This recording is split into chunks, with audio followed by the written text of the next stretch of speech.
એક નાના પણ સુંદર ઘરમાં એક પરિવાર જ્ઞાન, પ્રેમ, વિશ્વાસ, શાંતિ અને આશા સાથે જીવી રહ્યો હતો.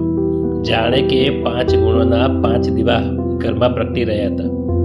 પણ સમય બદલાયો.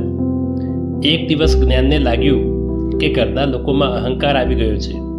એટલે તેણે કહ્યું કે હવે હું અહીં રહી શકીશ નહીં, અને તે બુઝાઈ ગયું. થોડા સમય પછી વિશ્વાસ પણ ત્યાંથી ચાલ્યો ગયો.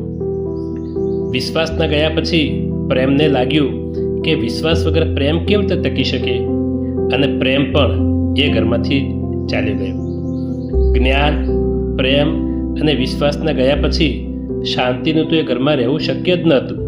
એટલે એક દિવસ શાંતિ પણ એ ઘરમાંથી ચાલી ગઈ અને આ 4 દીવા બુઝાઈ ગયા. જ્યારે ઘરનો નાનો બાળક ઘરમાં આવ્યો અને આ બુઝાયેલા 4 દીવા જોયા ત્યારે તે દુઃખી થઈ રડવા લાગ્યો. દીકરાના રડવાનો અવાજ સાંભળી માં ઘરમાં આવી અને બાળકને સમજાવવા લાગી, જો દીકરા, પ્રેમ, જ્ઞાન, વિશ્વાસ અને શાંતિ ભલે આપણા ઘરમાંથી ચાલ્યા ગયા છે, પણ હજી આશા આપણા ઘરમાંથી ગઈ નથી.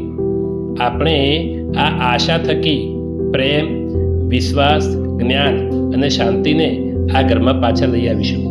પછી માતાએ આશાના દીવાને લઈ અને બુઝાયેલા 4 દીવા પ્રેમ, જ્ઞાન, વિશ્વાસ અને શાંતિ એ 4 દીવાને ફરી પ્રગટાવ્યા. હવે બાળકનો આનંદ પાછો આવી ગયો. તો જોયું મિત્રો, આશા હશે તો આપણે બધું જ લાવી શકશું. એટલે જ તો કહેવાય છે, આશા અમર છે. આભાર.